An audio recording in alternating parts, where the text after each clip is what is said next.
Sang Prabu Makutawangsa kepengin nyipta bedamen antarane Medang lan Worawari. Mengko dhisik Daraja.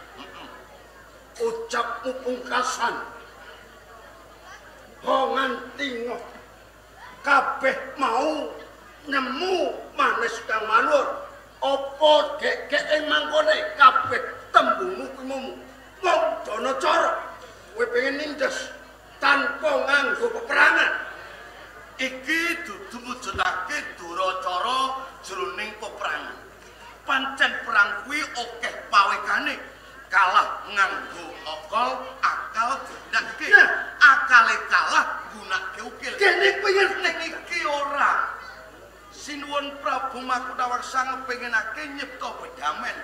Upama ngadeg padha dhure yen to lungguh padha cendheke. Mula saiki ngene. Wanter dawuh pangandikane Sang Prabu Makuthawarsa. Ora ketang ngomong sawiji.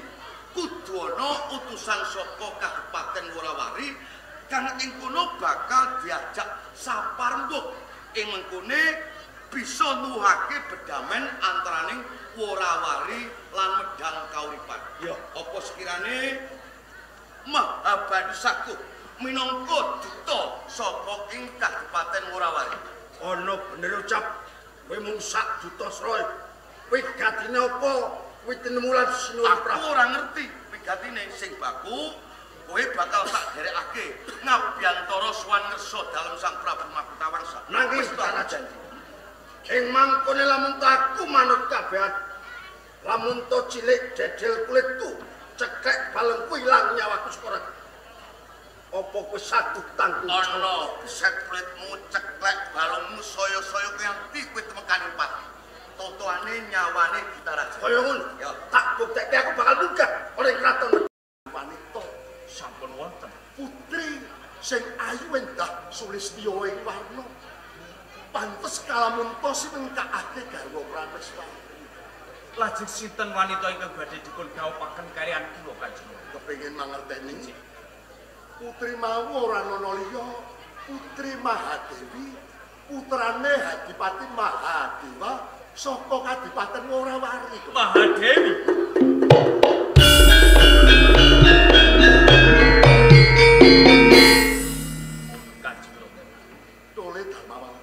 Tiang bebrayan menika boten saged kangge jajal-jajal menawi saged sepisan kangge saklaminipun. Bagus. Panjenengan ngendika menawi kula kedah dhawuh kaliyan Putri Mahadewi. Weruh kemawon dereng napa malih wanuh. Nggih menawi to Putri Mahadewi menika pasuryanipun ayu.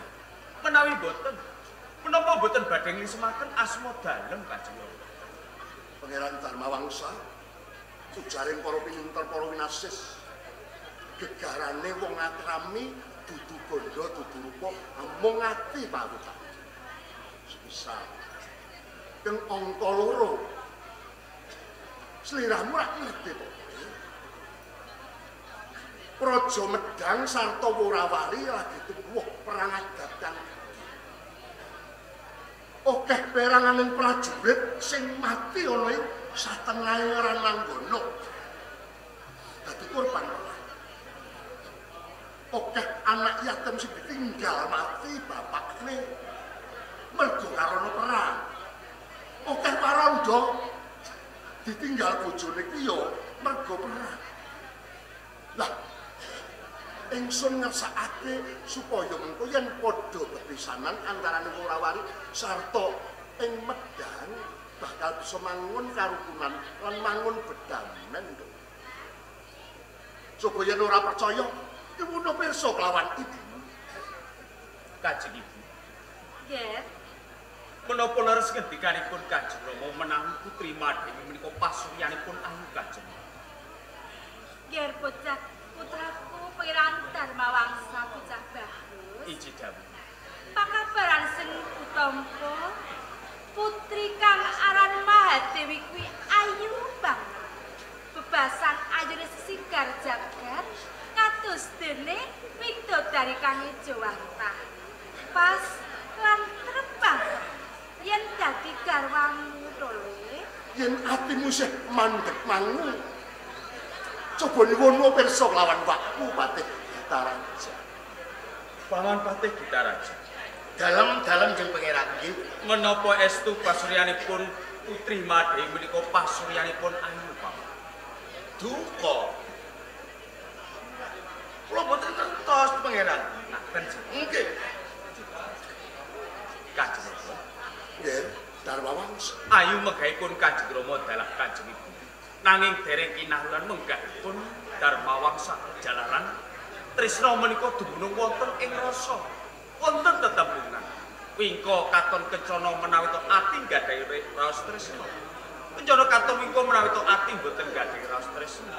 Sinasa panjenengan sampun mojoaken dumateng kula kedah dhaup kaliyan Putri Madewi. Nyuwun pangapunten Kanjeng Rama. Ingkang putra boten sagah dhaup kaliyan Putri Madewi Kanjeng Darmawangsa.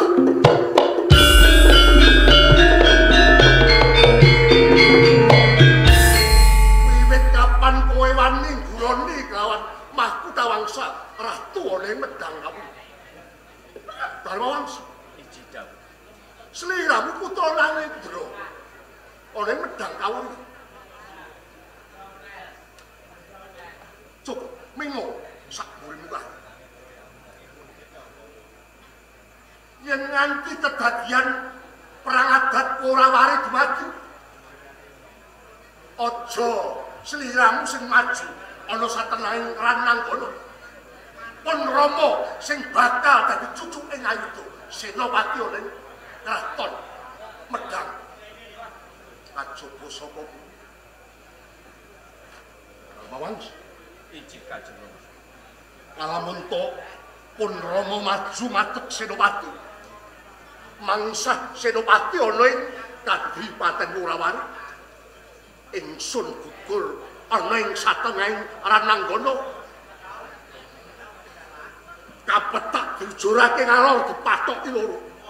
Aja pisan-pisan kowe nyekar yang pesarean sun.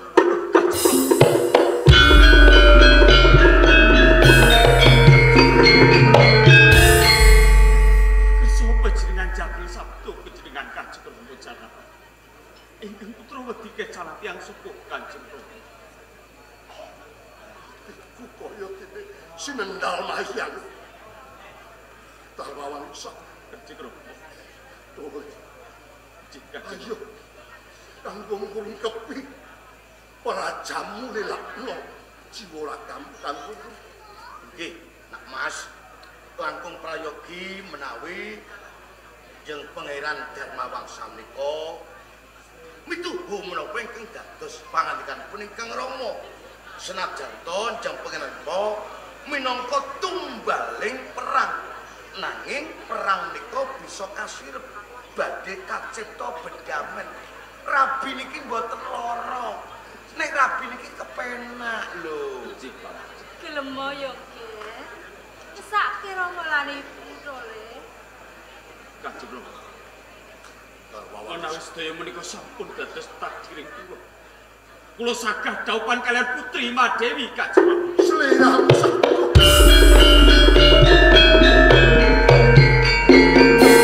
Ora matur mau-mau kowe Darmawangsa.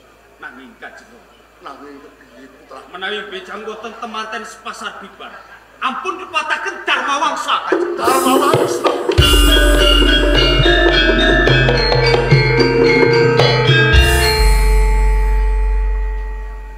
Kakang Daraja. Dawuh. Iki sampeyan kula. Lho. Lah kula sampun ngrimuk penggalipun Pangeran Darmawangsa ingkang parikedah kersa dedaupan kalian Putri Madewi kangge nyekta bedamen. Lho kok malah kula ingkang tinuding lepat iki. Lepat kula napa sinuwun? Kala wau panjenengan niku kula kedhepi. Nggih. Sareng kangge seksi. Lho, sareng dipun dangu kok malah duka. Sampeyan yo kebangetan lho Wane Pati. Pripun? Lah wong matur ayu ngono wae kok yo ora kesel. Abote sepiro to, Kakang? Abote sepiro. Putri sing ayu, putri sing manis, manuwara. Kula niki mung pangkat patih dikeroyok ratu sak prameswarine. Nggih, mboten napa-napa. Lah. Kula nggih mboten gelem kalah kula niki. Lho, Kula nuwun sewu. Wong jujur niku ala napa apik? yo jujur apik Lah nggih. Mongko nalika kula dipun winisuda minangka pepatih wonten ing Medang Kauripan, kula nate dipun sumpah Saha kula sampun dipun paringi dawuh kalian Sinuwun Prabu Mahkutawangsa. Dadiya prabute negara sing jujur aja demen goroh. Lho kula niki pun matur napa anane. Jalaran kula mboten mangertosi, mboten nate mangertosi kados pundi pasriyane Putri Mahadewi. Mila kula matur menawi duka pancen kula nggih mboten ngertos. Kula rak pun jujur. Jenenge jujur kejujuran ngoten niku Pak Nepati. Sampeyan iki ora iso ndahar sing kanthi kepenak. Tuladane wong goroh kuwi ora kena. Nanging uga dikenakake goroh ning sembodo. Oh, ngaten nggih. Kanggo kautaman. Nggih, kula ngrumasani lepat. Kula nggih kapidak ing panguwasa nanging perkawis nika kula badhe tanggung jawab. Kula badhe ngrimuk penggalipun jeng Pangeran Darmawangsa. Mugia kiyambipun kersa dedhaupan kalian Putri Mahadewi. Kajawi saking menika andika samaptakaken uga rampe kangge dedhaupanipun tumaten. Namung sendika dawuh Ya jeneng uga ripun putramu supaya Yang sama lali sing tinggal Rama.